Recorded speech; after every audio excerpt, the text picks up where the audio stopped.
Isang magandang araw sa inyo, mga minamahal naming tagapakinig. Muli, isang karangalan na samahan kayo sa isa na namang hapon na puno ng mga damdaming magpapaantig sa ating mga puso. Sabi nila, ang pinakamatibay na pader ay kayang itayo ng takot. Pader na nagpoprotekta, pero siya ring nagkukulong. Paano kung ang taong pinilit mong iwasan dahil sa takot na masaktan, ang siya palang magiging dahilan ng pinakamalaking unos at ng pinakamalalim na paghilom sa iyong buhay? Ang marangyang cruise ship na perlas ng silangan ay isang lumulutang na paraiso. Para sa mga pasahero, ito ay isang pagtakas mula sa realidad. Ngunit para kay Tala Serrano, isa sa mga food attendant, ito ay ang realidad mismo, isang realidad na may mahigpit na mga patakaran, walang katapusang trabaho, at isang personal na panata. No boyfriend since birth. Hawak ang isang tray ng mamahaling champagne. Maingat na naglalakad si Tala sa pagitan ng mga eleganteng pasahero sa Captain's Welcome Dinner. Bawat hakbang niya ay kalkulado. Bawat ngiti niya ay nakapractice. Ito ang kanyang mundo. Kontrolado, ligtas, walang biglaang emosyon. Ngunit sa isang iglap, isang matabang turista ang biglang humakbang paatras, diretso sa kanyang dinaraanan. Nawalan ng balanse si Tala. Sa slow motion na paraan, napanood niya ang paglipad ng mga babasaging kopita, ang pagsaboy ng gintong likido, at ang pagbagsak ng lahat ng ito sa isang direksyon, sa dibdib ng pinakaimportanteng tao sa buong barko. Ang puting-puting uniforme ni Kapitan Amihan del Mar ay nabahira ng malaking mantsa ng champagne. Natahimik ang lahat.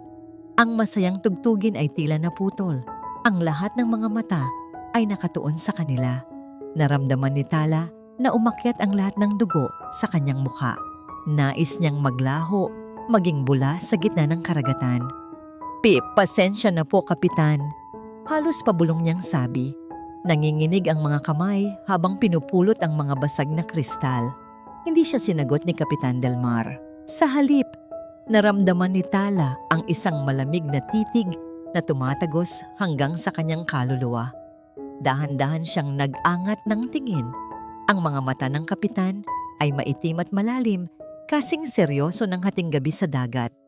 Ang kanyang panga ay mariing nakatikom. Walang bakas ng anumang emosyon, galit man lang o pagkainis. Bato. Siya ay isang estatwang gawa sa bato.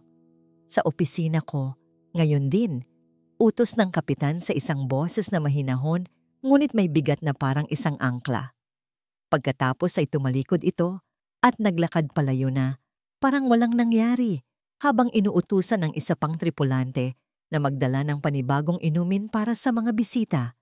Naiwan si Tala na nakaluhod, nanginginig, at binabayo ng kahihiyan.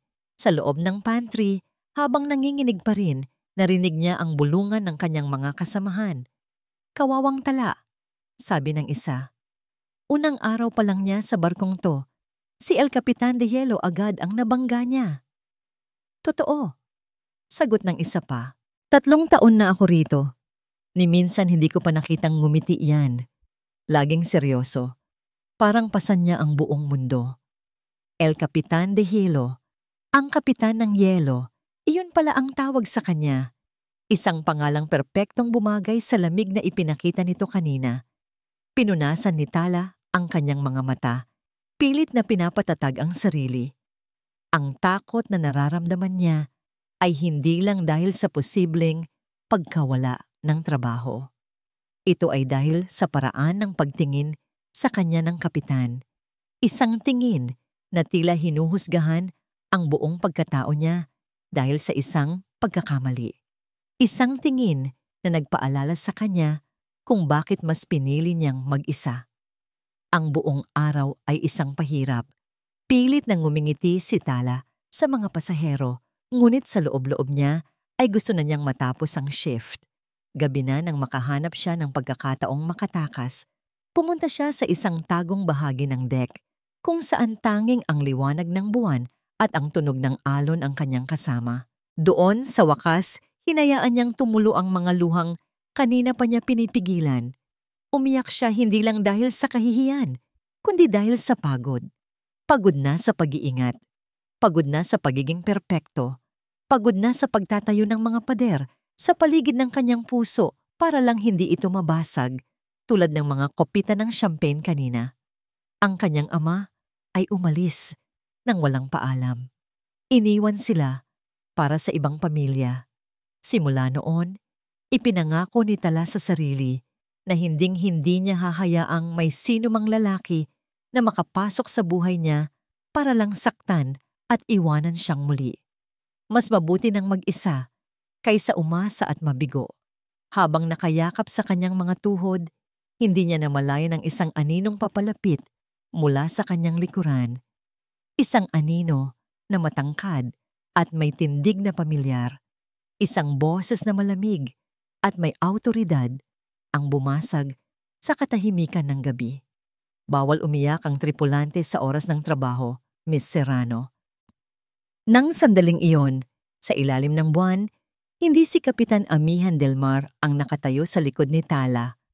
Ito ay si Amihan, ang lalaking sa unang pagkakataon sa loob ng maraming taon ay nakaramdam ng bagay na hindi niya kayang pangalanan.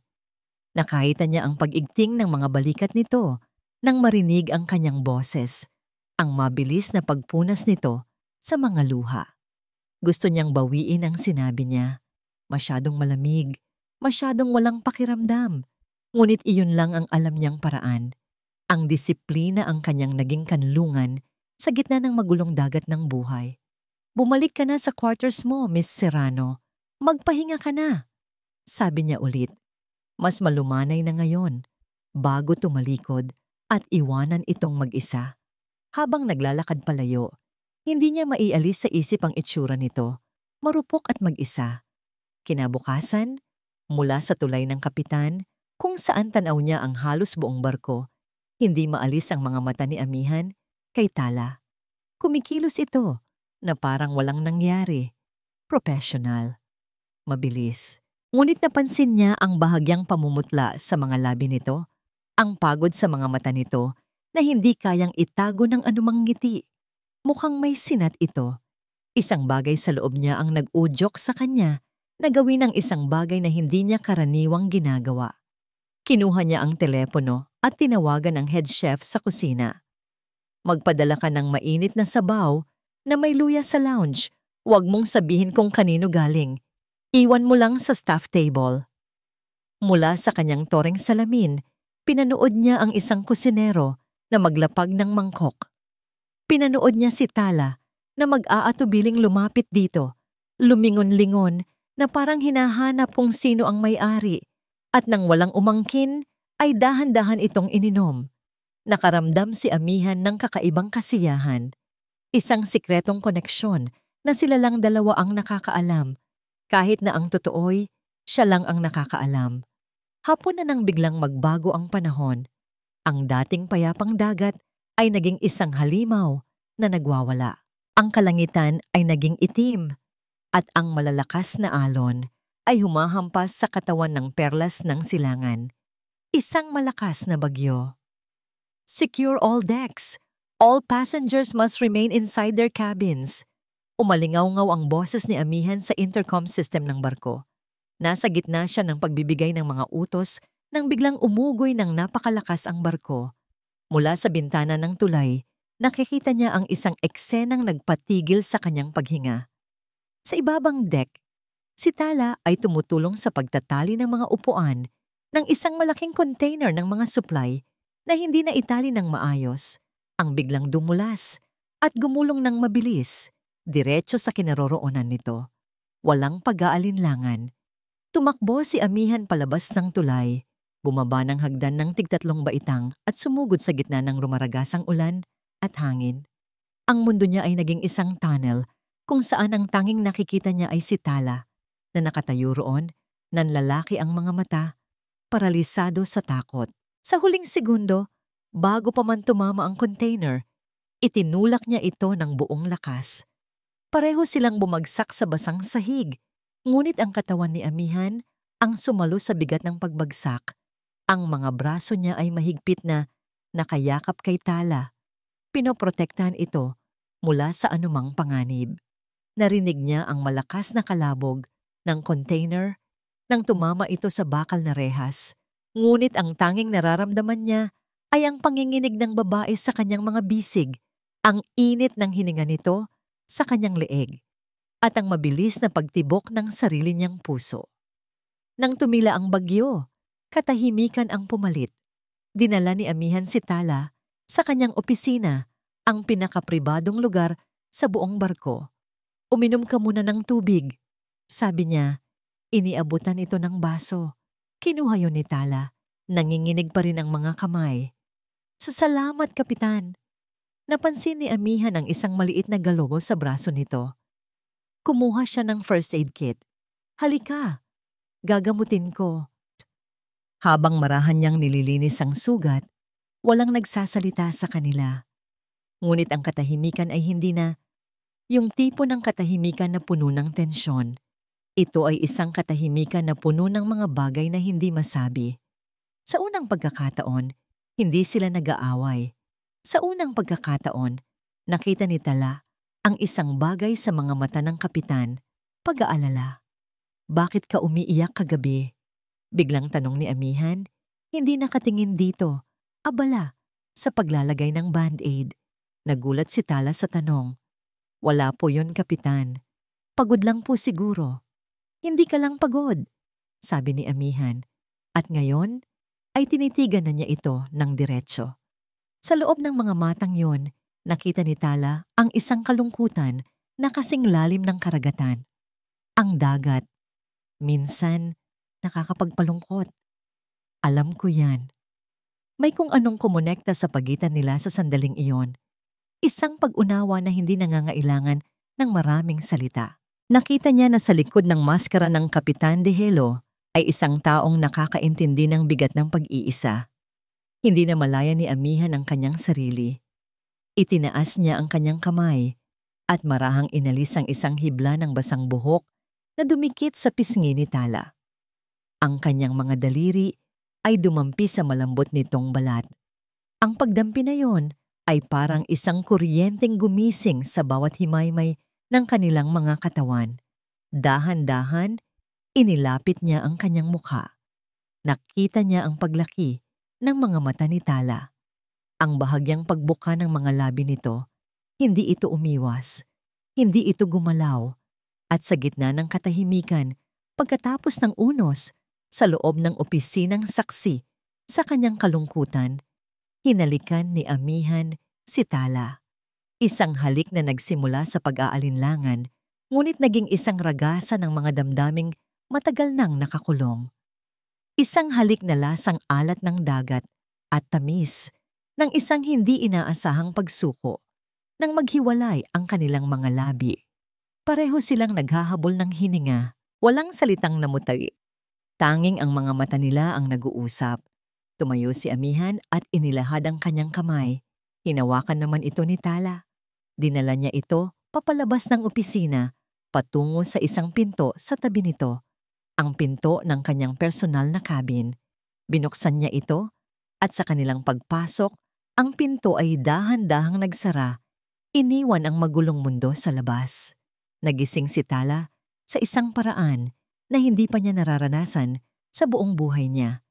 Hindi dahil sa tunog ng alarm clock, kundi dahil sa sinag ng araw na tumatama sa kanyang mukha at sa mabigat, ngunit komportableng braso na nakayakap sa kanyang baywang. Amoy dagat, amoy kape, amoy Amihan. Dahan-dahan siyang lumingon. Natutulog pa ito. Sa kanyang pagtulog, nawala ang lahat ng bakas ng pagiging El Capitan de Helo. Ang kanyang mga labi ay bahagyang nakaawang. Ang kanyang paghinga ay malalim at payapa. Ang mukha niyang laging seryoso ay mayroon na ngayong lambot na para bang isang bata.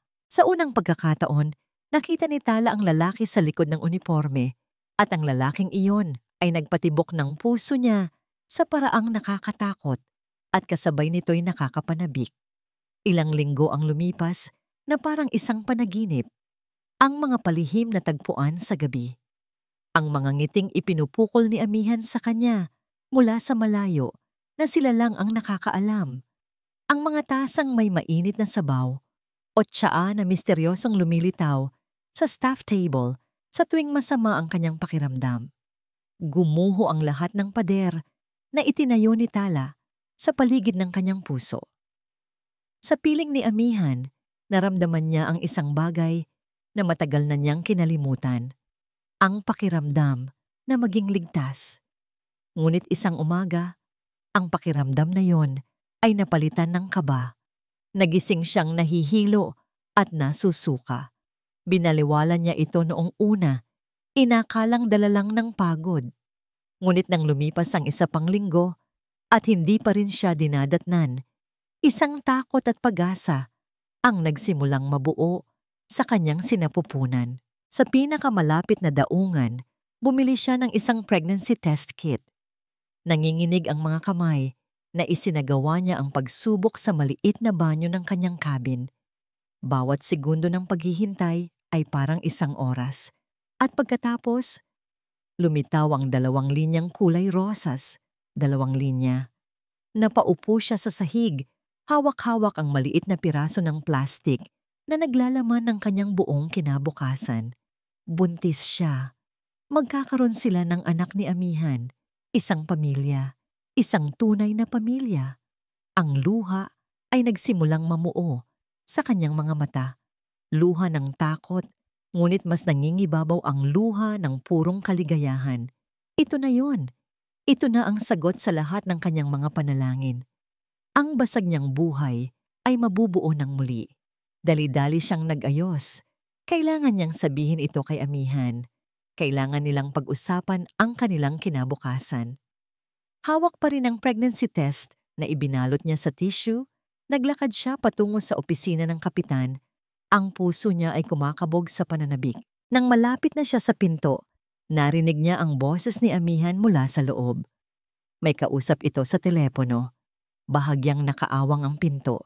Hihintayin na lang sana niyang matapos, ngunit isang matamis at malambing na boses ng babae ang narinig niya mula sa kabilang linya. Isang boses na malinaw kahit sa speakerphone. "Kamusta ang biyahe, mahal? Pagod ka na ba?" Napahinto si Tala.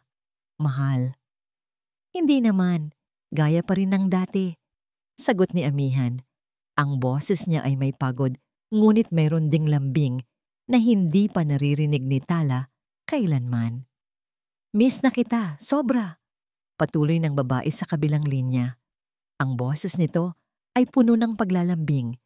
Ang klase ng boses na para sa isang taong matagal mo nang kasama. "Kailan ka uuwi, mahal kong asawa? Miss na kita." Asawa. Ang salitang iyon ay isang bomba na sumabog sa loob ng isipan ni Tala. Bawat letra ay isang piraso ng shrapnel na tumusok sa kanyang puso. Ang pregnancy test sa kanyang kamay ay biglang naging napakabigat, parang isang bato. Ang hangin ay tila naubos sa kanyang mga baga. Pinakinggan niyang mabuti ang sagot ni amihan.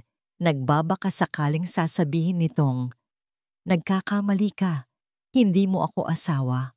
O kaya'y, "Sino ka?" Anumang pagtanggi, ngunit wala. Ang narinig niya lang ay isang buntong hininga. "Malapit na, ilang linggo na lang. Mag-iingat ka dyan, okay?" Sabi ni amihan. "Kailangan ko nang ibaba ito. Marami pa akong gagawin." Hindi na narinig ni Tala ang mga sumunod na sinabi. Ang tanging umalingaw-ngaw sa kanyang tainga ay ang mga salitang "mahal kong asawa," paulit-ulit, na parang isang sirang plaka. Lahat ng panaginip na binuo niya sa loob ng ilang linggo ay gumuho sa isang iglap. Ang pakiramdam ng kaligtasan ay naging isang malaking kasinungalingan. Ang lalaking akala niya ay kanyang kanlungan ay siya palang bagyo na sisira sa kanya.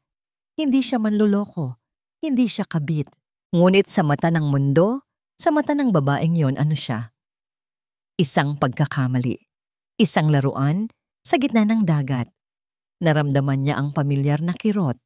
Ang parehong kirot na naramdaman niya noong bata pa siya, noong araw na hindi na umuwi ang kanyang ama.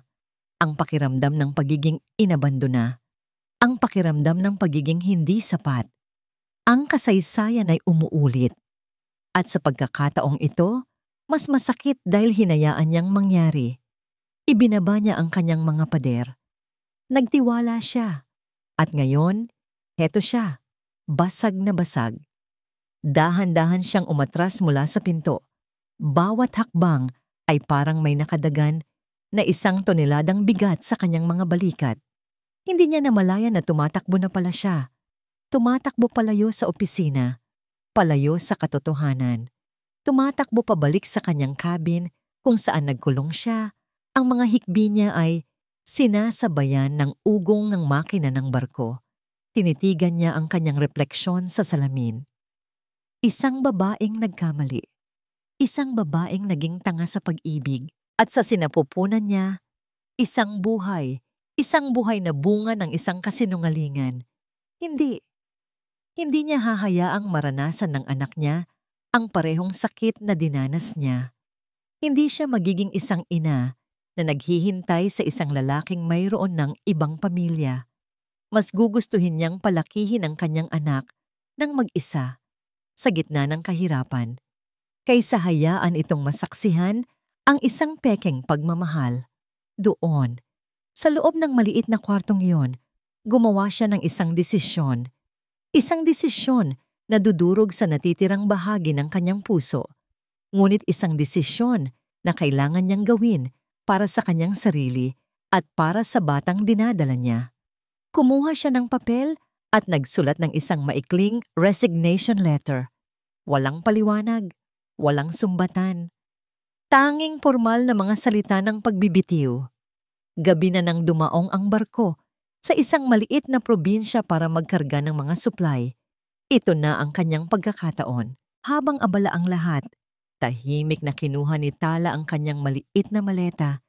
Iniwan ang resignation letter sa ibabaw ng kanyang kama at dahan-dahang bumaba ng barko. Walang lumingon, walang nakapansin. Sa ilalim ng dilim ng gabi, humalo siya sa mga anino ng daungan. Bawat hakbang palayo sa perlas ng silangan ay isang hakbang palayo sa lalaking minahal niya at kasabay nito'y kinamuhian.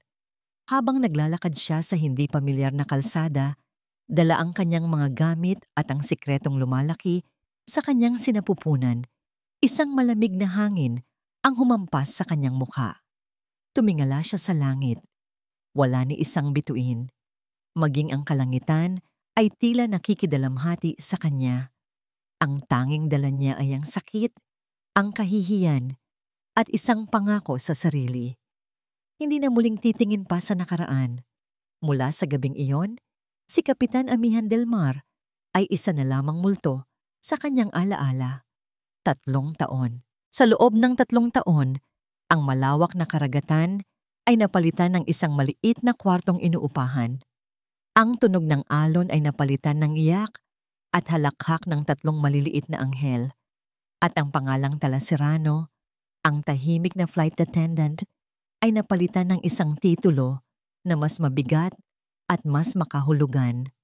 Mama, ang umaga sa Baryo Pag-asa ay laging nagsisimula bago pa man sumikat ang araw. Para kay Tala, ito ay isang pamilyar na sayaw ng kaguluhan. Sinag, wag mong aawayin ang kapatid mo. Saway niya habang hinahalo ang kape. Isang kamay ay abala sa paghahati ng pandesal. Si Sinag, ang panganay sa kanilang 3, ang laging leader-leaderan. Manang-mana sa, hindi niya dapat isipin. Wah, Mama, si Ulan po inaagaw yung laruan ko. Sigaw naman ni Alon, ang bunso na tahimik ngunit siyang pinakamalikot. At si Ulan, ang nag-iisang babae, ay nakaupo sa isang sulok. Umiiyak na dahil lang sa nasigawan siya ng kanyang mga kapatid. Siya ang pinakasensitibo sa 3. Huminga ng malalim si Tala. Ito ang kanyang buhay ngayon. Isang buhay na malayo sa kinang ng perlas ng silangan. Isang buhay na puno ng pagod, puyat, at walang katapusang pag-aalala kung saan kukuha ng pambayad sa upa at pambili ng gatas. Ngunit sa tuwing tinitingnan niya ang tatlong mukhang iyon, ang tatlong maliliit na bituin na nagbibigay liwanag sa madilim niyang mundo, alam niyang lahat ng sakripisyo ay sulit. "Halika na mga anak, kain na tayo," sabi niya sa pinakamalambing na boses na kaya niyang gawin. At sa isang iglap, ang tatlong magkakaaway ay nagtakbuhan na palapit sa kanya, nag-uunahan sa kanyang kandungan. Habang pinapakain niya sila, tinitigan ni Sinag ang kanyang mukha. Ang mga mata nito ay seryoso at malalim, tulad ng mga matang hanggang ngayon ay bumabagabag pa rin sa kanyang mga panaginip. "Mama," tanong ng bata sa gitna ng pagnguya ng tinapay. Sabi po ni Berto sa labas, may papa daw po siya. Bakit kami po wala? Ang tanong ay parang isang patalim na tumusok sa puso ni Tala. Ito ang tanong na matagal na niyang kinatatakutan. Paano niya ipapaliwanag sa isang 3 taong gulang na bata ang isang komplikadong kwento ng kasinungalingan at sakit? Ngumiti siya. Isang ngiting hindi umabot sa kanyang mga mata.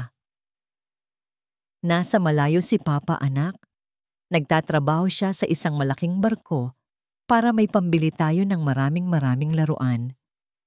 Isang kasinungalingan, isa na namang kasinungalingan para pagtakpan ng isa pa. Ngunit yun lang ang kaya niyang ibigay. Pagkatapos ng almusal, lumabas sila para maglakad-lakad. Sinalubong sila ni Aling Nena, ang may-ari ng kanilang inuupahan. "Talaiha," bati nito. "Heto, may konting pandesal na natira para sa mga bata." "Naku, Aling Nena, salamat po. Nakakahiya naman," sabi ni Tala. "Ano ka ba? Huwag mo na munang isipin yung bayad sa upa, ha? Ang importante, makakain niyang mga apo ko," sabi ng matanda. Kinukurot ang pisngi ng tatlo. Ito ang biyaya sa Baryo Pag-asa. Kahit mahirap ang buhay, ang mga tao ay may mabubuting puso. Tinulungan nila siya noong dumating siyang mag-isa at buntis. Sila ang naging pamilya niya. Habang naglalakad sila patungo sa palengke, napahinto si Tala sa harap ng isang travel agency. Nakadikit sa salamin nito ang isang malaking poster. Isang poster na nagpapakita ng isang pamilyar na cruise ship na naglalayag sa asul na dagat. Sa ilalim nito, ang mga salitang, "Experience Paradise with Perlas ng Silangan." Biglang nanlamig ang mga kamay ni Tala. Ang kanyang paghinga ay bumilis. Para siyang nakakita ng multo. Ang lahat ng sakit, ang lahat ng kahihiyan ay bumalik sa isang iglap. Agad niyang niyakap ang kanyang mga anak at mabilis na naglakad palayo, na para bang ang poster ay isang halimaw na maaaring lumabas at kunin sila. Ang nakaraan ay laging nariyan, nag-aabang, nagbabantang sirain ang munting kapayapaan na kanyang binuo. Gabi na nang makauwi sila. Pagod na ang mga bata at pagod na rin si Tala. Binuksan niya ang luma nilang telebisyon para malibang ang mga ito habang naghahanda siya ng hapunan. Isang news program ang palabas. "Mama! Mama! Look!" Napalingon si Tala sa sigaw ni Ulan. Ang kanyang maliit na daliri ay nakaturo sa TV screen.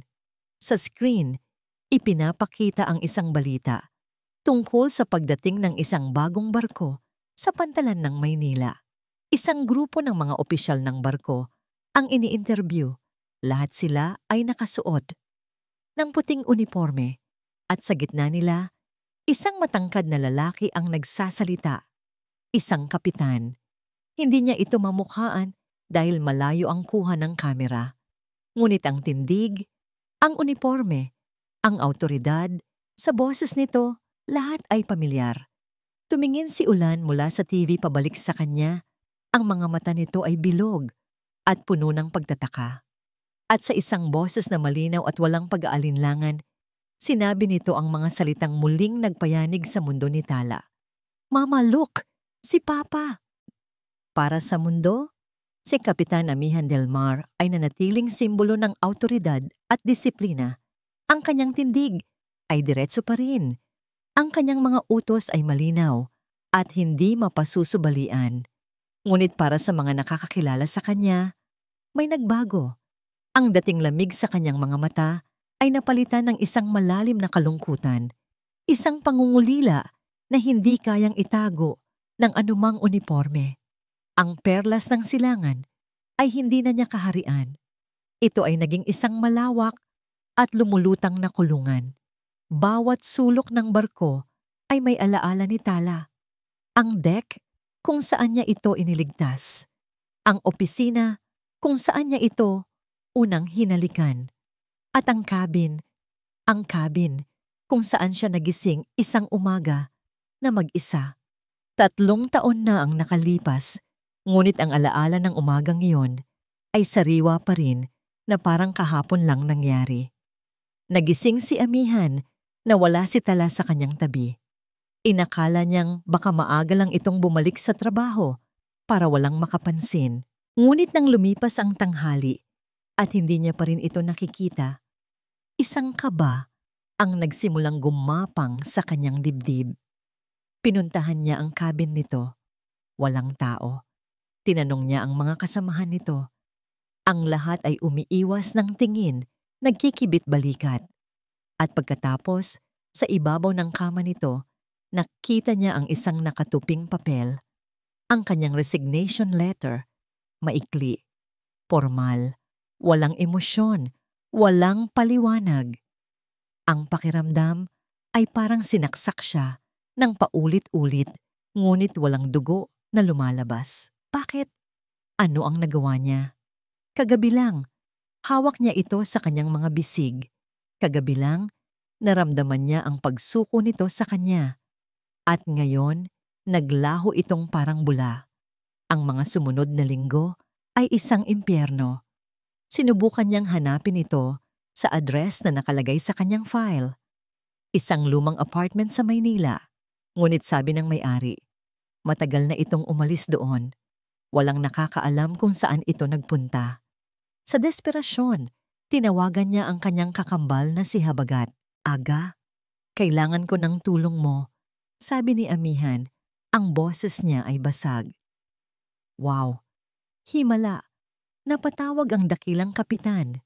Biro ni Habagat sa kabilang linya. Ano yon, kuya?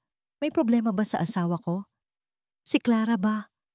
Hindi ito tungkol kay Clara. Putol ni Amihan. May hinahanap akong babae. Si Tala Serrano. Bigla siyang nawala. Narinig niya ang pagtawa ng kapatid. Kuya naman, babae lang yan. Baka naman nagsawa na sayo. Alam mo na, masyado kang seryoso. Isang galit na hindi pa nararamdaman ni Amihan ang biglang kumulo sa kanyang dugo. Hindi siya basta babae lang. Sigaw niya sa telepono, isang sigaw na yumanig sa karaniwan niyang kalmadong disposisyon. Huwag na huwag mo siyang itutulad sa mga babae mo, Habagat. Natahimik ang kabilang linya. Alam ni Habagat na seryoso ang kanyang kapatid. Simula noon, ginugol ni Amihan ang lahat ng kanyang libreng oras at pera sa paghahanap. Nag-hire siya ng pribadong investigador. Sinundan nila ang bawat posibleng lead. Ilang lungsod ang kanyang nilakbay sa tuwing dumarating ang barko. Bawat babaeng nagngangalang Tala Serrano na may katulad na deskripsyon ay kanyang pinuntahan. Ngunit walang sino man sa kanila ang kanyang tala.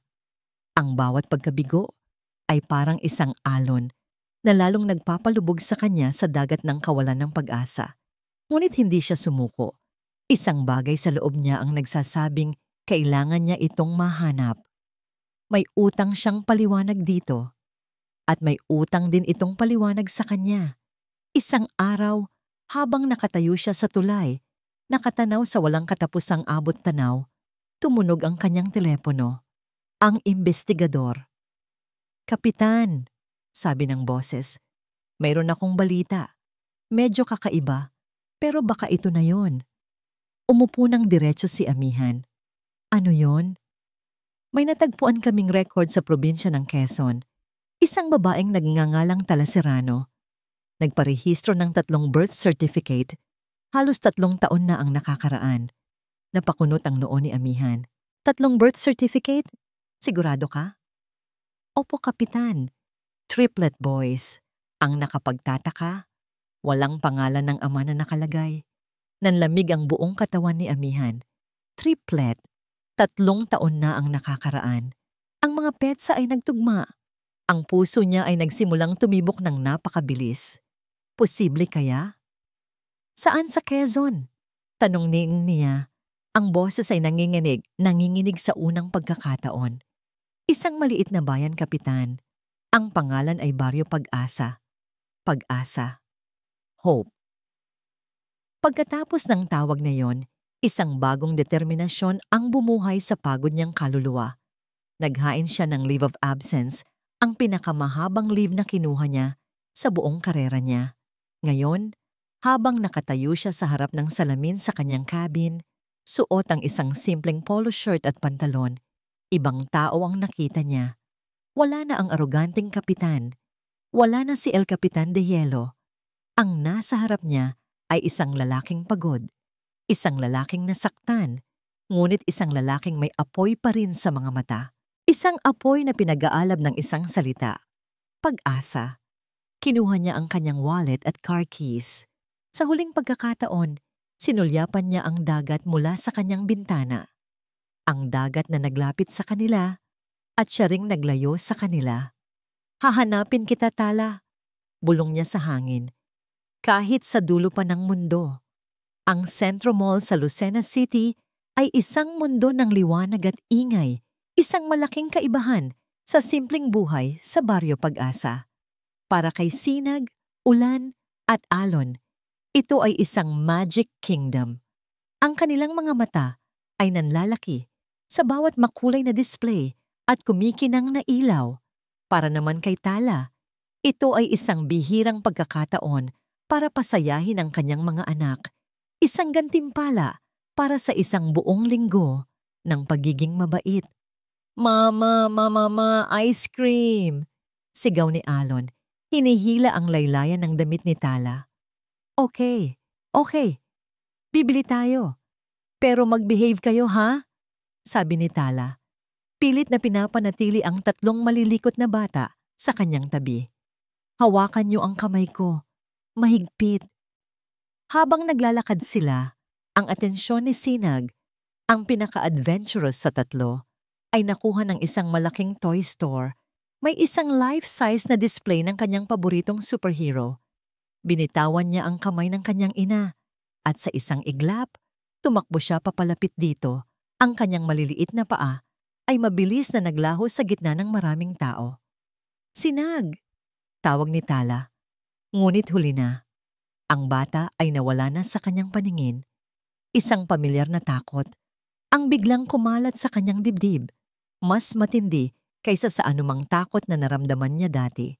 Sinag! Nasaan ka, anak? Sigaw niya, ang boses niya ay nagsisimula ng manginig. Hawak niya ng mahigpit ang kamay ni Ulan at Alon. Ang kanyang mga mata ay ligaw na naghahanap. Sinag! Nagsimula siyang maglakad ng mabilis. Halos tumakbo. Tinatawag ang pangalan ng kanyang anak ng paulit-ulit. Ang masayang musika ng mall ay biglang naging isang nakakabinging ingay. Ang mga taong naglalakad ay tila mga pader na humaharang sa kanya. Pakiramdam niya ay nasusuffocate siya. Paano niya hahanapin ang isang maliit na bata sa ganito kalaking lugar? Pagkatapos, sa gitna ng kaguluhan, isang boses ang kanyang narinig. Isang boses ng lalaki.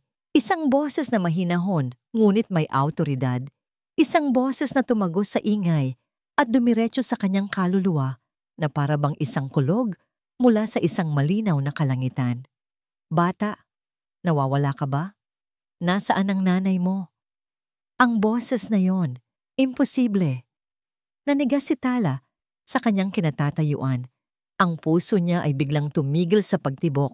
Pagkatapos ay kumabog ng napakabilis na parang gusto nitong kumawala sa kanyang dibdib.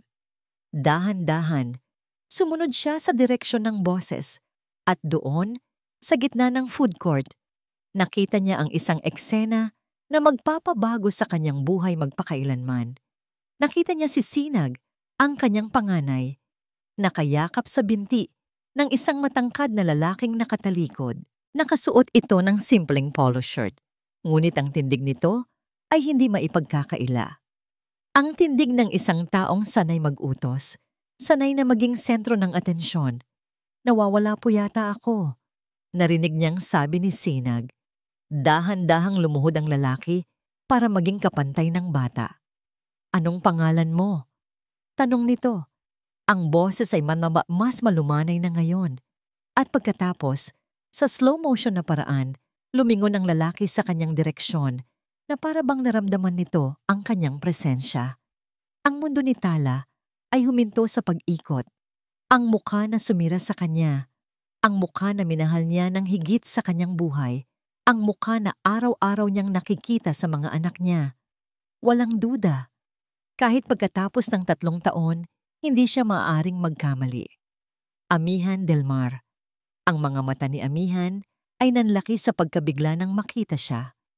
Ngunit ang pagkabigla na yon ay walang-wala kumpara sa susunod na mangyayari. Si Sinag, na nakatingin sa lalaking nasa harapan niya, ay tila may nakitang isang bagay na matagal na niyang hinahanap. Isang bagay na nakikita lang niya sa mga larawan na palihim na itinatago ng kanyang ina. Tumingala siya. Ang kanyang mga mata ay seryoso at puno ng pagkilala. At sa isang boses na malinaw at narinig ng lahat ng tao sa paligid nila, sinabi niya ang isang salita. Papa. Ang salitang iyon ay isang bomba atomika na sumabog sa katahimikan na namamagitan kina Tala at Amihan. Nakatitig si Amihan kay Tala. Ang kanyang mga mata ay nagtatanong, naguguluhan, nasasaktan.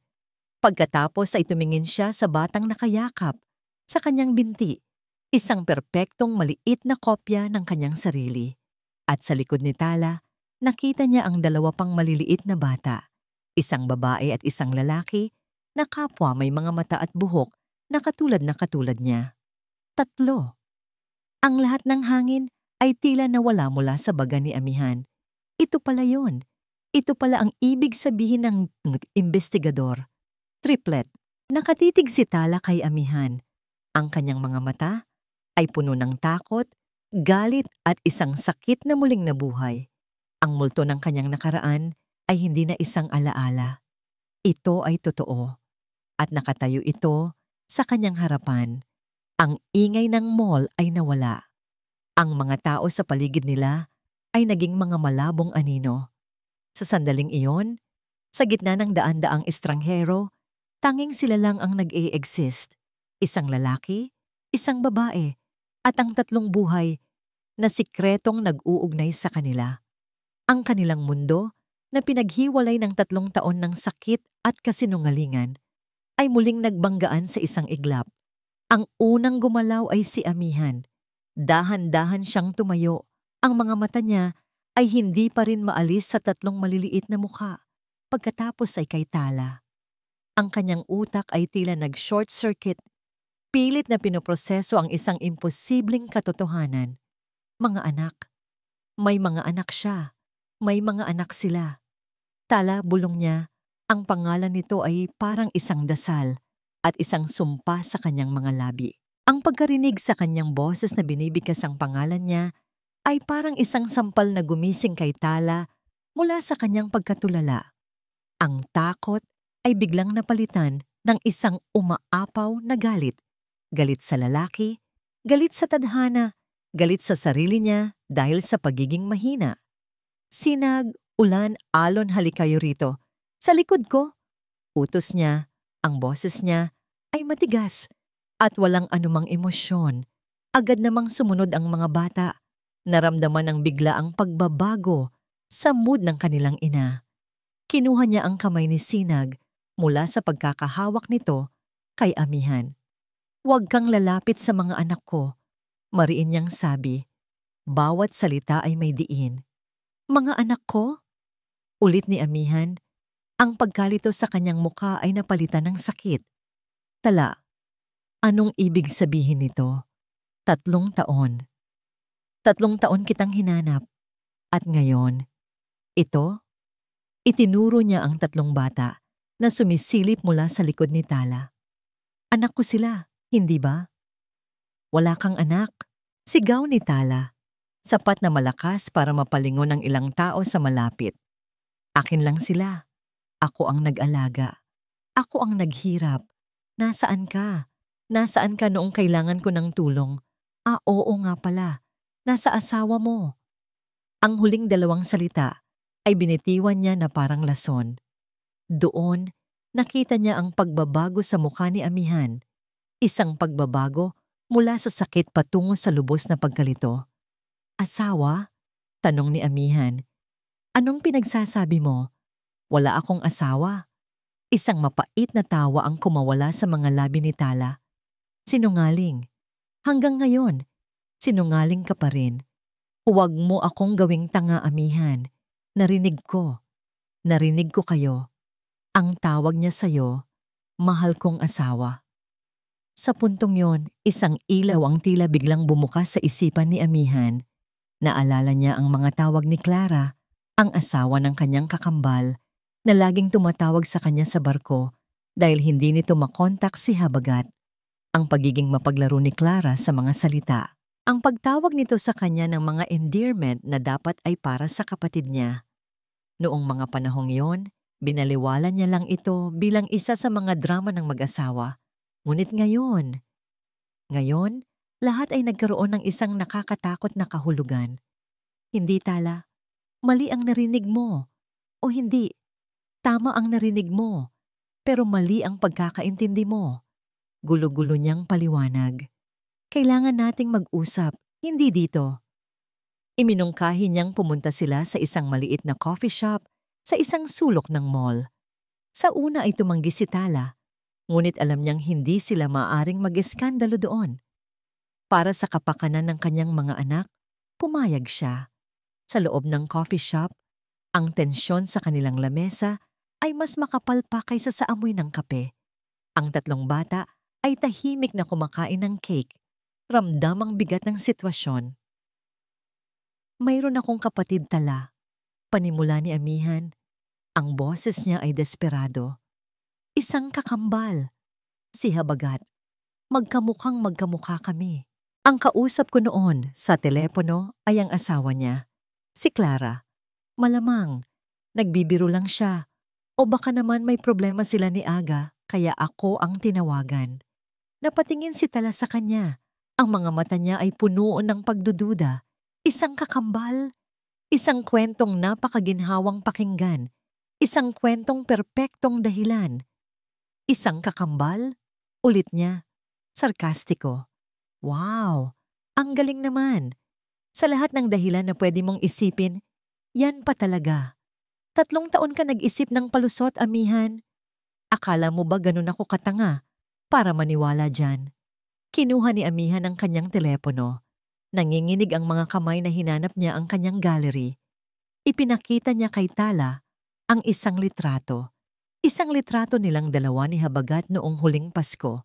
Magkatabi sila, pareho ang nanggiti, pareho ang tindig.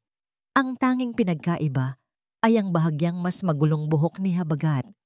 Para silang dalawang magkaibang refleksyon sa iisang salamin. Natigilan si Tala. Ang puso niya ay nagsimulang tumibok ng may pag-aalinlangan. Totoo ba ito? Posible ba na ang 3 taon ng sakit, ang 3 taon ng paghihirap, ay bunga lang ng isang napakalaking pagkakamali? Ang ideya ay napakasakit isipin. Mas masakit pa kaysa sa ideya ng panloloko. Dahil kung totoo ito, nangangahulugan na siya ang umalis. Siya ang bumitaw. Ngunit ang takot na muling maloko ay mas malakas. Ang sugat ng pag-abandona ay napakalalim. Hindi. Bulong niya, umiiling. Hindi. Isang litrato lang yan. Madaling i-edit. Madaling gumawa ng kwento. Ang pag-asa sa mga mata ni Amihan ay dahan-dahang namatay, napalitan ng isang pagod na pagkabigo. Tala, please, maniwala ka sa akin. Tumayo si Tala. Hinila niya ang kanyang mga anak na naguguluhan sa inaasal ng kanilang ina. Ang cake nila ay hindi pa ubos. Hindi ako naniniwala sa'yo, sabi niya. Ang kanyang boses ay malamig na parang yelo, isang pader na muli niyang itinayo sa pagitan nila. Lumayo ka sa amin. At sa mga salitang iyon, tinalikuran niya si Amihan at nagsimulang maglakad palayo. Hila-hila ang tatlong bata. Hindi niya nilingon. Hindi niya kayang lingunin ang lalaking muling nagwasak sa kanyang mundo. Hindi dahil sa panloloko, kundi dahil sa isang katotohanang baka hindi niya kayang tanggapin. Ang pag-uwi sa Baryo Pag-asa mula sa Lucena ay ang pinakamahabang biyahe sa buhay ni Tala. Bawat kilometro na nilalakbay ng tricycle ay parang isang milya na naglalayo sa kanya sa panganib. Ngunit kasabay nito'y hindi rin maialis sa kanyang isipan ang imahe ng mukha ni Amihan, ang sakit, ang pagkalito, ang desperasyon sa mga mata nito, at ang litrato ng dalawang lalaking magkamukha. Mama, bakit po tayo umalis agad? Hindi ko po naubos yung cake ko, tanong ni Alon. Ang boses ay nagtatampo. Pasensya na anak, may kailangan lang gawin si Mama, sagot ni Tala. Ang boses ay pagod. Hinigpitan niya ang yakap sa tatlo na para bang sa pagyakap sa kanila ay mapoprotektahan niya sila mula sa isang mundong biglang naging napakagulo. Nang makarating sila sa kanilang munting inuupahan, ang tanging gusto ni Tala ay ikandado ang pinto, yakapin ang kanyang mga anak at magpanggap na ang araw na ito ay hindi kailanman nangyari. Ngunit ang tadhana ay may ibang plano. Kinaumagahan, habang nagwawalis siya sa labas ng bahay, isang pamilyar na anino ang tumabon sa sikat ng araw. Nag-angat siya ng tingin at ang puso niya ay nahulog sa kanyang tiyan. Nakatayo sa harap ng kanilang munting tarangkahan si Amihan. Hindi na ito mukhang nawawala at naguguluhan tulad kahapon. Ngayon, ang kanyang mga mata ay puno ng determinasyon. Tala, mag-usap tayo, sabi nito. Ang boses ay mahinahon ngunit matatag. Wala tayong dapat pag-usapan. Mabilis niyang sagot. Humigpit ang hawak sa walis na parabang ito ay isang sandata. Sinabi ko na sa'yo, lumayo ka sa amin. Ang mga kapitbahay ay nagsimula nang sumilip sa kanilang mga bintana, naku-curious sa biglaang pagdating ng isang estranghero na halatang hindi taga-baryo. Hindi ako aalis hanggat hindi mo ako pinapakinggan, giit ni Amihan. At habang nasa gitna sila ng kanilang tensyonadong pag-uusap, isang itim at makintab na sasakyan, isang bagay na hindi nababagay sa maalikabok na kalsada ng Baryo Pag-asa, ang huminto sa likuran ni Amihan. Bumukas ang pinto sa passenger side at isang babaeng nakasuot ng eleganteng bestida at salamin sa araw ang bumaba. Ang babae ay may itsura ng isang anghel. Ang kanyang balat ay makinis. Ang kanyang buhok ay perpektong nakaayos. Ngunit nang tanggalin niya ang kanyang salamin, nakita ni Tala ang isang matamis na ngiti na hindi umabot sa mga mata. Amihan, mahal. Nandito ka lang pala. Kanina pa kita hinahanap. Ang boses. Iyon ang boses. Ang parehong boses na naririnig niya sa telepono 3 taon na ang nakakaraan. Si Clara, ang asawa. Lumapit si Clara kay Tala. Ang kanyang mga mata ay sinusuri si Tala mula ulo hanggang paa na may halong awa at paghamak. Pagkatapos ay tumingin siya sa maliit at sira-sirang bahay sa likod ni Tala. So ito pala yung pinagkakaabalahan mo, sabi ni Clara. Ang boses ay matamis pa rin, ngunit may nakatagong lason. Tumingin siya kay Amihan, pagkatapos ay binalik ang tingin kay Tala. Isang luha ang biglang pumatak mula sa kanyang mata. Miss, sabi ni Clara. Ang boses ay nanginginig na parang siya ang biktima. Please, nakikiusap ako sa'yo. Layuan mo na ang asawa ko. Masaya na kami. May pamilya kami. Huwag mo nang guluhin. Napatulala si Tala. Ang buong eksena ay parang isang masamang panaginip. Ang mga kapitbahay ay nagsimula ng magbulungan. Dito, Sa harap ng lahat, siya ang ginagawang kontrabida. Siya ang kabit. Siya ang mang-aagaw. Anong ginagawa mo dito, Clara? Tanong ni Amihan. Ang boses niya ay nagbabaga sa galit. Umalis ka na. Ngunit hindi nakinig si Clara. Lumapit pa ito kay Tala. Sapat na malapit para sila lang ang magkarinigan. Alam naming lahat kung anong klaseng babae ka. Bulong nito, ang matamis ng ngiti ay napalitan ng isang mapanuyang ngangisi. Isang ahas na umaaligid sa asawa ng may asawa. Akala mo ba hindi ko alam ang ginawa niyo sa barko? Sinadya kong marinig mo ang tawag na yon para malaman mo kung saan ka lulugar. Ang bawat salita ay isang sampal, isang kumpirmasyon ng lahat ng kanyang kinatatakutan. Hindi pala ito isang pagkakamali. Ito ay isang plano. Isang masamang plano para saktan siya at itaboy palayo. At nagtagumpay ito. Ang lakas na pinilit niyang buuin sa loob ng 3 taon ay biglang gumuho. Ang kahihiyan, ang sakit, ang galit, lahat ay sumabog. Tumingin siya kay Amihan. Ang mga mata ay puno ng luha at pagkasuklam. Narinig mo yon? Narinig mo ang sinabi ng asawa mo? Sigaw niya. Umalis na kayo. Pare-pareho kayong manloloko. Umalis na kayo sa buhay namin. Pumasok siya sa loob ng bahay at isinara ang pinto ng buong lakas. Isang malakas na kalabog na yumanig sa buong bahay. Isinandal niya ang kanyang likod sa pinto. Dahan-dahang dumulas pababa sa sahig. Ang kanyang mga hikbi ay hindi na mapigilan. Narinig niya ang boses ni Amihan sa labas. Sumisigaw, nagpapaliwanag, ngunit hindi na niya ito pinakinggan. Ang tanging naririnig niya ay ang mga salita ni Clara, umuulit-ulit sa kanyang isipan. Sa labas, narinig niya ang pag-alis ng sasakyan. Pagkatapos, katahimikan. Ngunit nanatili si Amihan. Narinig niya ang mahinang katok nito sa pinto. Tala, please, buksan mo to. Ngunit hindi na siya sumagot. Yakap-yakap niya ang kanyang mga anak na umiiyak na rin dahil sa takot. Sa sandaling iyon, naramdaman ni Tala na nawala na ang lahat. Ang munting kapayapaan na kanyang binuo ay nawasak. Ang lalaking akala niya'y nagbabalik para ayusin ang lahat ay siya palang nagdala ng pinakamalaking unos. Wala na siyang matatatakbuhan. Wala na siyang mapagkakatiwalaan.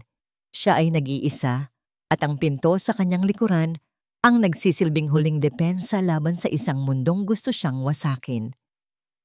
Nakatayo sa labas ng nakasarang pinto, hindi galit ang nararamdaman ni Amihan. Ito ay isang bagay na mas malalim, mas mapanganib. Isang nag-aalab na puot. Puot kay Clara sa kanyang kalupitan. Puot sa kanyang kapatid sa kawalan nito ng pananagutan. At higit sa lahat, puot sa sarili niya. Dahil hinayaan niyang mangyari ito. Ang kanyang pagiging reserbado, ang kanyang pag-aakalang sapat na ang mga kilos at hindi na kailangan ng mga salita. Ito ang kanyang pagkakamali. At ang pagkakamaling iyon ay nagbunga ng 3 taon ng pagdurusa para sa babaeng mahal niya. Hindi na siya kumatok.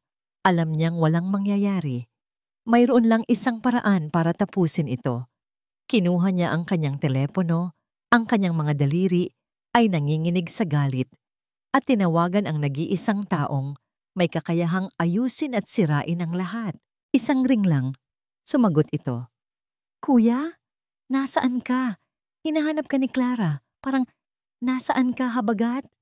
Putol ni Amihan. Ang boses niya ay malamig at matalim na parang yelo sa taglamig. Nasa Maynila. Bakit? Anong nangyari? Pumunta ka dito. Ngayon din. Utos ni Amihan. I-text ko sa'yo ang address. Teka, kuya, anong... Inayos ko ang lahat ng gulo mo noon aga. Sabi ni Amihan, ang bawat salita ay mabigat sa mga alaala ng mga problemang tinakasan ni Habagat. Ang mga utang mo, ang mga babaeng pinaiyak mo, lahat yun. Ako ang sumalo. Ngayon, Kailangan kong ayusin mo ang gulong ginawa ng asawa mo. Isang mahabang katahimikan ang sumunod sa kabilang linya. Pagkatapos, isang buntong hininga. Papunta na ako. Ilang oras ang lumipas. Hindi umalis si amihan sa kanyang kinatatayuan. Naghintay siya na parang isang estatwa. Nang dumating ang hapon, isang taxi ang huminto sa dulo ng kalsada. Bumaba mula rito si Habagat. Ang kanyang muka ay puno ng pag-aalala. Sa likod niya, bumaba rin si Clara, na halatang sinundan ng kanyang asawa. Ang muka ay puno ng takot. "Kuya, anong nangyayari?" tanong ni Habagat. Hindi sumagot si amihan. Tumango lang siya sa direksyon ng pinto ni Tala. "Kumatok ka." Nag-aalangang lumapit si Habagat at kumatok. "Tao po?" Mula sa loob, narinig nila ang boses ni Tala. "Umalis na kayo." "Miss," sabi ni Habagat. "Hindi po ako si amihan. Ako po si Habagat. Kapatid niya. Pakiusap. Kailangan lang naming mag-usap." Isang sandali ng katahimikan. Pagkatapos, dahan-dahang bumukas ang pinto. Nakatayo roon si Tala, ang kanyang mga mata ay namumugto, ngunit mayroon na ngayong tapang na dulot ng kawalan ng anumang bagay na maaaring mawala pa. Tumingin siya kay amihan, pagkatapos ay tumingin siya kay Habagat. At sa unang pagkakataon, nakita niya. Hindi lang isang litrato. Nakita niya ang dalawang lalaking magkamukha, ngunit may magkaibang aura. Ang isa ay seryoso at nasasaktan. Ang isa ay magulo at nag-aalala. Natigilan siya. Totoo pala. "Ano to, Aga? Sino siya?" tanong ni Clara. Nagkukunwaring walang alam. Hinawakan ang braso ng kanyang asawa. Ngunit si Habagat ay hindi nakatingin sa kanya. Nakatingin siya sa tatlong maliliit na bata na ngayon ay nakayakap sa binti ng kanilang ina. Tatlong bata na may mukha na eksaktong katulad ng mukha niya at ng kanyang kapatid. Ano?" Nautal na sabi ni Habagat. Tumingin mula sa mga bata patungo kay amihan. Pagkatapos ay kay Clara. "Clara, anong ginawa mo?" Doon na nagsimulang gumuho ang lahat para kay Clara. Wala. Hindi ko sila kilala." "Sinungaling," sigaw ni amihan. Hindi na napigilan ang sarili. "Sabihin mo sa kanya ang totoo. Clara, sabihin mo sa kanya kung bakit ka pumunta dito kanina. Sabihin mo sa kanya ang sinabi mo kay Tala." "Anong sinabi mo sa kanya?" tanong ni Habagat. Ang boses niya ay nagiging mas matigas.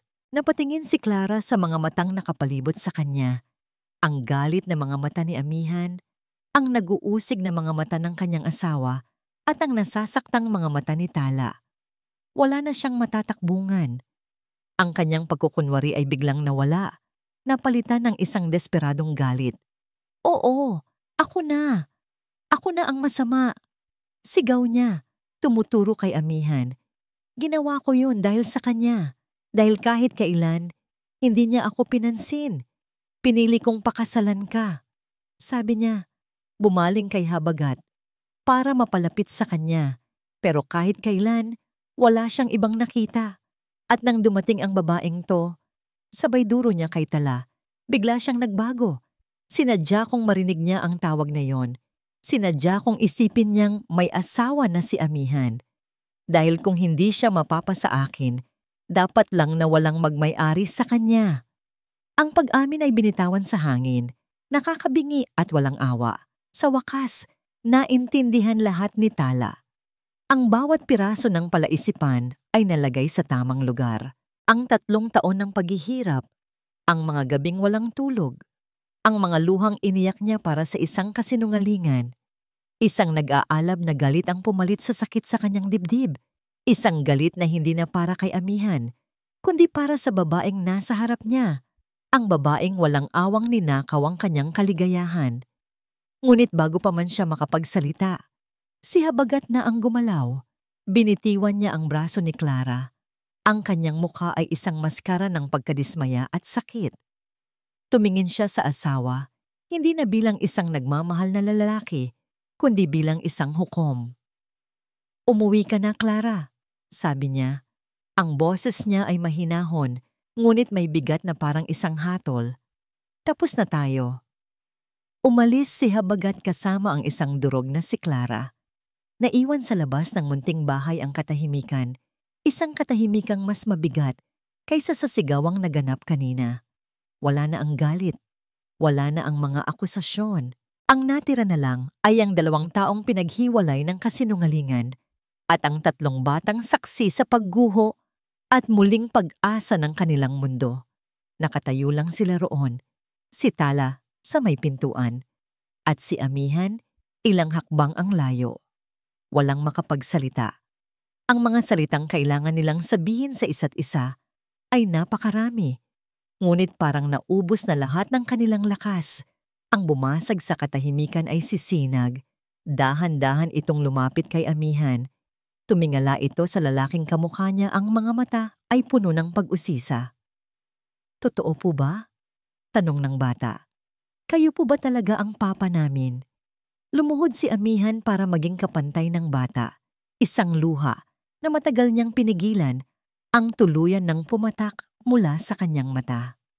"Oo, anak," sabi niya. Ang boses ay basag. "Ako nga."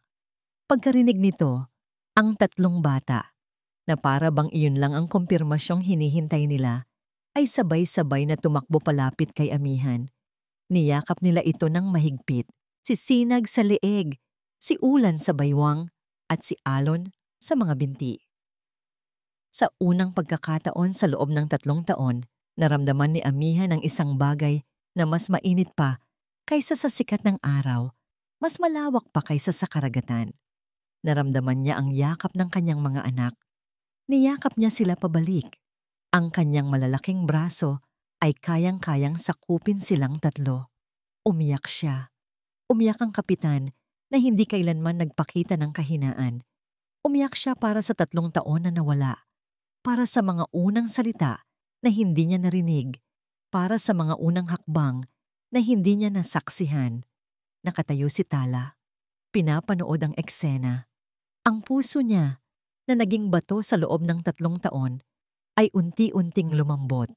Nakita niya ang lalaking minahal niya, hindi bilang isang manloloko, kundi bilang isang ama na nananabik sa kanyang mga anak. At nakita niya ang kanyang mga anak sa unang pagkakataon na nakakaramdam ng pagmamahal ng isang ama. Nang kumalma ang lahat at ang mga bata ay abala na sa paglalaro sa paanan ni Amihan, naglakas loob na siyang magsalita. "Patawad," bulong ni Tala, nakatingin sa lupa. Tumingin si Amihan sa kanya. "Para saan?" "Dahil hindi kita pinakinggan," sabi niya. Ang mga luha ay muling dumaloy sa kanyang mga pisngi. "Dahil nagpadala ako sa takot. Ang takot na maiwan, ang takot na masaktan. Iyon ang nagbulag sa akin. Dapat pala nagtanong ako. Dapat pala nagtiwala ako." Tumayo si Amihan at lumapit sa kanya. Dahan-dahan, itinaas niya ang baba ni Tala para magtama ang kanilang mga mata. "Ako ang dapat humingi ng tawad, Tala," sabi niya. Ang boses ay puno ng pagsisisi. "Patawarin mo ako dahil sa pagiging arogante ko. Inakala kong sapat na ang mga ginagawa ko para ipakita ang nararamdaman ko. Hindi ko sinabi sa iyo ang tungkol sa kapatid ko dahil komplikado ang relasyon namin. Inakala kong hindi iyon mahalaga." Hinawakan niya ang mga kamay ni Tala. "Ngunit mahalaga pala. Ang isang sikretong binaliwala ko ay ang naging dahilan ng 3 taon ng paghihirap mo. Patawarin mo ako, Tala. Dapat sinabi ko sa iyo ang lahat mula sa simula." "Patawarin mo rin ako," sagot ni Tala. "Hinayaan kong kainin ng takot ang buong pagkatao ko." Sa sandaling iyon ng magkaparehong pag-amin at pagpapatawad, isang malaking bigat ang tila na bunot mula sa kanilang mga dibdib.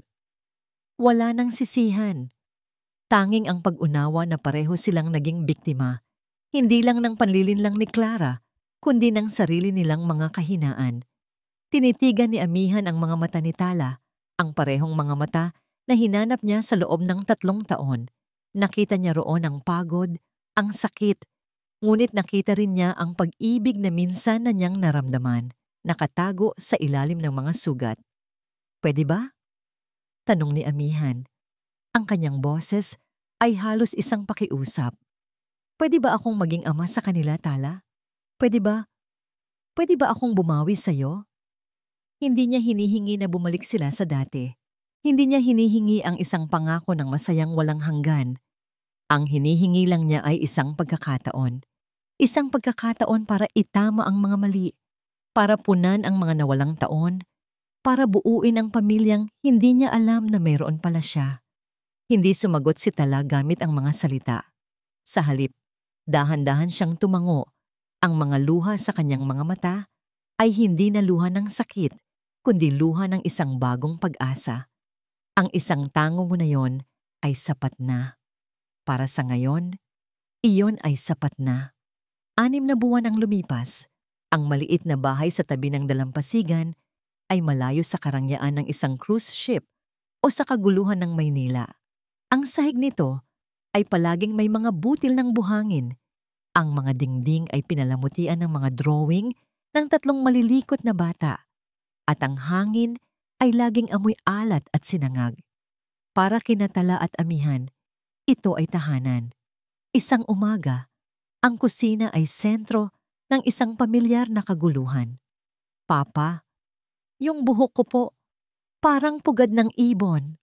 Reklamo ni Ulan habang pinipilit ni Amihan na talian ng pink na ribbon ang buhok nito. Ang malalaki at bihasang mga kamay ng kapitan na sanay magpatakbo ng isang dambuhalang barko sa gitna ng bagyo ay hirap na hirap sa simpleng gawain ng pag-aayos ng buhok ng kanyang prinsesa. Sa sahig, abala naman sina Sinag at Alon sa paggawa ng isang sandcastle. Gamit ang asukal na palihim nilang kinuha mula sa lalagyan, nakatingin si Tala sa kanilang lahat mula sa kalan habang nagluluto ng almusal. Isang ngingiti ang gumuhit sa kanyang mga labi, isang ngungiting totoo at walang halong takot. Kung may magsasabi sa kanya 3 taon na ang nakalipas na ito ang magiging buhay niya, tatawanan niya lang sila. Ngunit heto, totoo. Bawat magulo at maingay na sandali ay isang himala. "Hayaan mo na, mahal. Ako na dyan," sabi ni Tala. Lumapit kay Amihan at kinuha ang ribbon. Sa ilang sandali lang, maayos na ang buhok ni Ulan. Hinalikan ni Amihan si Tala sa noo. "Hindi ko alam kung paano mo nagagawa ang lahat ng ito." "Practice," sagot ni Tala. Kindat sa kanya. Pagkatapos ng almusal, nagpunta sila sa dalampasigan. Ito ang kanilang naging ritual. Nag-request si Amihan ng transfer sa land-based operations ng kanilang kumpanya para makasama ang kanyang pamilya. Ipinagpalit niya ang karagatan para sa isang maliit na bahay sa tabi nito at hindi niya ito pinagsisihan ni isang segundo. Habang naghahabulan ang mga bata sa mga alon, naupo sina Tala at Amihan sa buhangin. "Masaya ka ba?" tanong ni Amihan. Ang tanong ay simple, ngunit puno ng kahulugan. Sumandal si Tala sa balikat nito. "Tingnan mo sila," bulong niya. Tinuturo ang 3 batang tumatawa ng malakas. "Sa tingin mo ba may hihigit pa sa kasiyahang ito?" Hinawakan ni Amihan ang kanyang kamay. Ang paghilom ay hindi isang mabilis na proseso. May mga gabi pa ring binabangungot si Tala. May mga araw pa ring bumabalik ang anino ng pagdududa. May mga pagkakataong nag-aaway sila dahil sa mga maliliit na bagay, dahil sa pagod. Ngunit ang pinagkaiba ngayon, hindi na sila tumatakbo. Hinaharap nila ang bawat alon ng magkasama. Biglang nadapa si Alon sa buhangin. Isang maliit na sugat sa tuhod ang nagpaiyak dito. Agad na lumapit si Tala at Amihan. Habang nililinis ni Tala ang sugat, pinapatahan naman ni Amihan ang bata. "Okay lang yan, champion.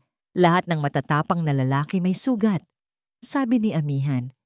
Nang tumahan na si Alon at bumalik na sa paglalaro, tinitigan ni Tala ang maliit na galos sa tuhod ng kanyang anak. "Katulad ng mga sugat natin," sabi niya kay Amihan, Ang boses niya ay mahinahon. Tumingin ito sa kanya, naghihintay sa susunod niyang sasabihin. Naghilom, patuloy ni Tala. Pero laging nandyan para ipaalala sa atin na naging matatag tayo, na kaya nating bumangon pagkatapos madapa. Sa mga salitang yon, naintindihan ni Amihan ang lahat. Ang kanilang nakaraan ay hindi isang bagay na dapat kalimutan, kundi isang paalala ng kanilang katatagan. Ang kanilang mga peklat ang nagpapatunay na sila ay nakaligtas. Nang magsimulang lumubog ang araw, naglalakad sila pauwi sa dalampasigan. Ang langit ay nag-aapoy sa kulay kahel at rosas. Nauna nang tumakbo ang tatlong bata, nag-uunahan kung sino ang unang makakarating sa bahay. Inakbayan ni Amihan si Tala at isinandal naman nito ang ulo sa kanyang dibdib. Habang pinapanood nila ang kanilang mga anak na tumatakbo palayo, isang pakiramdam ng kapayapaan ang bumalot sa kanila. Dito, sa pagitan ng buhangin at ng langit, sa gitna ng tawanan ng kanilang mga anak, natagpuan nila ang kanilang tunay na daungan. Natutunan ni Tala na ang tunay na pag-ibig ay hindi ang kawalan ng sakit, kundi ang presensya ng isang taong hahawak sa kamay mo habang hinaharap ang bawat unos. At natutunan ni Amihan na ang pinakadakilang karangalan ay hindi ang pagiging kapitan ng isang barko, kundi ang pagiging ama sa kanyang mga anak at tahanan sa puso ng babaeng kanyang minamahal. Magkahawak kamay silang naglakad, sumusunod sa mga yapak ng kanilang mga anak, patungo sa isang kinabukasang sila mismo ang bubuuin, isang alon sa bawat pagkakataon. At dito po nagtatapos ang kwento ni Tala at Amihan. Isang kwentong nagpapatunay na ang mga sugat ng nakaraan, gaano man kalalim, ay may kakayahang maghilom sa tulong ng pagpapatawad, pag-unawa, at higit sa lahat, ng isang pag-ibig na hindi sumusuko. Ang aral na iniiwan sa atin ng kanilang paglalakbay ay simple ngunit makapangyarihan. Ang pagtitiwala ay parang isang babasaging salamin. Kapag nabasag, mahirap nang buuin. Ngunit kung ang bawat piraso ay dahan-dahang pupulutin ng dalawang taong handang magpatawad at magsimulang muli, posible itong mabuo. Hindi man kasing perpekto ng dati, ngunit mas matibay dahil pinatigas na ng mga pagsubok. Maraming salamat po sa inyong walang sawang pagsubaybay sa kwentong ito. Ang inyong pakikinig ang nagbibigay sa amin ng inspirasyon upang magpatuloy. Ano pong masasabi ninyo sa kwento ni Tala at Amihan? Anong aral ang pinakapumatak sa inyong puso? At anong klaseng kwento naman po ang gusto ninyong marinig sa susunod? I-comment naman nyo lang po sa ibaba. Hindi dito nagtatapos ang ating paglalakbay. Marami pa pong kwentong kasing ganda at mas puno ng aral dito sa aming channel. Kung nagustuhan nyo ang kwentong ito, i-like, i-share sa pamilya at mga kaibigan, at mag-subscribe na rin para lagi kayong updated sa mga susunod pa naming kwento. I-click nyo ang notification bell para kayo ang unang makarinig kapag may bago kaming upload. Pagpalain po kayo ng Panginoon, kayo at ang inyong buong pamilya. Hanggang sa muli.